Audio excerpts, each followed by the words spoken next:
तमाम सज्जना ते मित्रां नूं अपने प्रोग्राम ओला दे विच जी आया नूं आखना वा। और अज दे मेरे इस प्रोग्राम दे विच मैं हज़रत मियाँ मुहम्मद बख्श रहमतुल्लाह अलैह दी शायरी के हवाले नाल गल करांगा। नाज़रीन, शायद तुसीं इस गल नूं जानदे हो कि साडा जिहड़ा मज़हब दीन इस्लाम जिहड़ा सलामती का मज़हब है, जिहड़ा रवादारी ते मुहब्बत का मज़हब है, साडे इस खिते दे विच सूफिया ने मुहब्बत का पैगाम फैलाण विच बहुत किरदार अदा किया है। मज़हब कोई भी होवे, किसी का भी होवे, वो एक अच्छा इंसान बनने की तबलीग कर रहा होंदा है।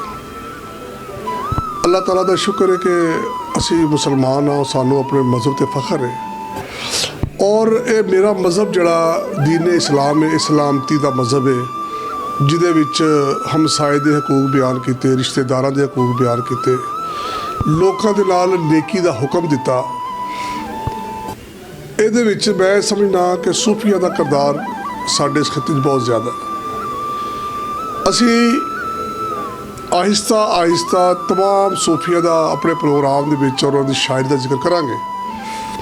अज के प्रोग्राम दे विच मैं खसूसी तौर पर हज़रत मियाँ मुहम्मद बख्श रहमतुल्लाह अलैह दा कलाम जड़ा ना बहुत मिठा तो बड़ा सुचल जिहा तो बड़ा कशिश वाला कलाम है, जिहड़ा इंसान दियां अखां ते तबक रोशन कर दिंदा है। आपने अपनी शायरी दे विच दुनिया की बेसबाती और दसिया कि दुनिया आरजी है, इत्थे दिल ना लगाना, इत्थे लोकां दा हक ना खाना, इत्थे लोकां दे नाल नाइंसाफी ना करना।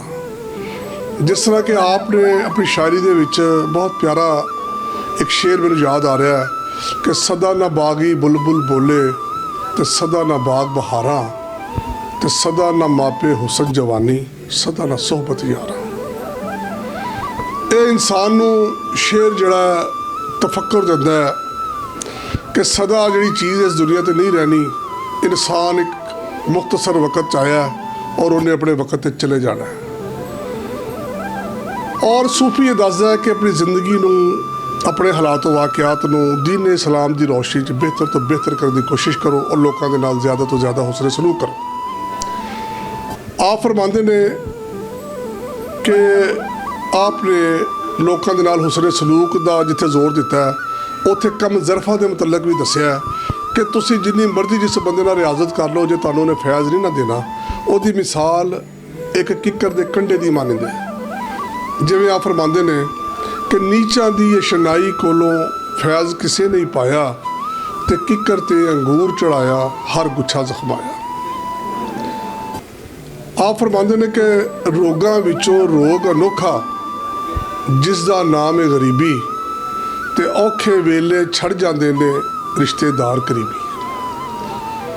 ये अशार बयान करने का मतलब उन्होंने ये चूँकि बहुत तफक्कर वाला कलाम है, मार्फत वाला कलाम है, मैं इनू दीन और दुनिया के लिहाजा देखना कि आप इंसान दियां जड़ियां ना किस्मां बयान कर रहे हैं। तो मैं तुहाडे नाल गल दी करके कि असी सूफिया का कलाम पढ़िए, कोशिश करिए कि असी अपने आप को एक अच्छा इंसान बनाइए, एक रहम दिल इंसान बनाइए, लोगों के नाल भलाई करने वाला इंसान बनाइए। तो मैं तुहानूं इसे ही उम्मीद के नाल कि आओ कलामे मियाँ मुहम्मद बख्श पढ़ो। आप फरमाते ने ना, चंगा मंदा वक्त नहीं रहिंदा ते फिर ना कर तू वडियाइयां ते राजे होंदे नौकर वेखे ते ढैंदियां बादशाहियां। ये साडे वास्ते बड़ा गौर करने का मुकाम है। इंशाअल्लाह ताला गुफ्तगू का सिलसिला फिर अगले प्रोग्राम हज़रत मियाँ मुहम्मद बख्श साहब की शायरी के उत्ते जारी रहेगा। उन्नी देर तक अपने मेज़बान को इजाज़त दिओ। इंशाअल्लाह अगले प्रोग्राम असी फिर इस सूफी कलाम के नाल हाजिर होवांगे। अल्लाह निगहबान।